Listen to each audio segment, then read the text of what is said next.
সত্যি কথা বলতে গিয়ে বান্ধবীর কাছে এরকম করে চড় খাবো সেটা ভাবতেও পারিনি।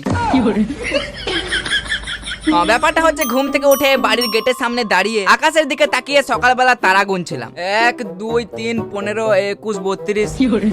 যাই হোক বাদ দাও। তারপর আমি ঘরে চলে এলাম আর দেখে আমার বান্ধবী ফোনে কি দেখছে বসে বসে। আর দেখলাম সে আগেকার কিছু পুরনো ছবি দেখছে। আমিও তার সাথে দেখতে লাগলাম। পুরনো ছবি দেখতে বেশ ভালোই লাগছিল। তখনই অনেক আগে তার মায়ের একটা বিয়ে বাড়ির ছবি বেরিয়ে গেল। আর এটা দেখে ও বললো, আচ্ছা আমিও যদি এই শাড়িটা পরে এরকমই মেকআপ করি আমাকে কেমন লাগবে। আমি তো বললাম পুরো বানরের বাচ্চা লাগবে।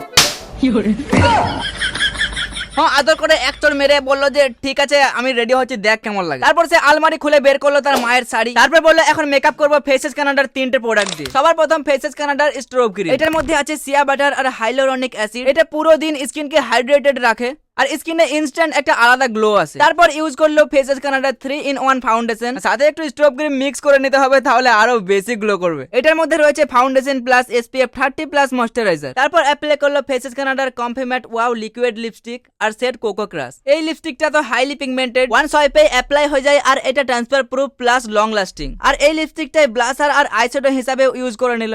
আর সবার শেষে এজ এ হাইলাইটার এই স্ট্রোব ক্রিমটা একটু লাগিয়ে নিতে হবে। এখন ফাইনাল লুক দেখে তো আমিও অবাক। তোমরাও এরকম লুক ক্রিয়েট করার জন্য এখনই পারচেজ করে নাও। এগুলো ফ্লিপকার্ট, অ্যামাজন, নাইকা আর পার্পেলে অ্যাভেলেবেল পেয়ে যাবে। তাছাড়া এই ভিডিওতেও প্রোডাক্ট ট্যাগ করে দিয়েছি।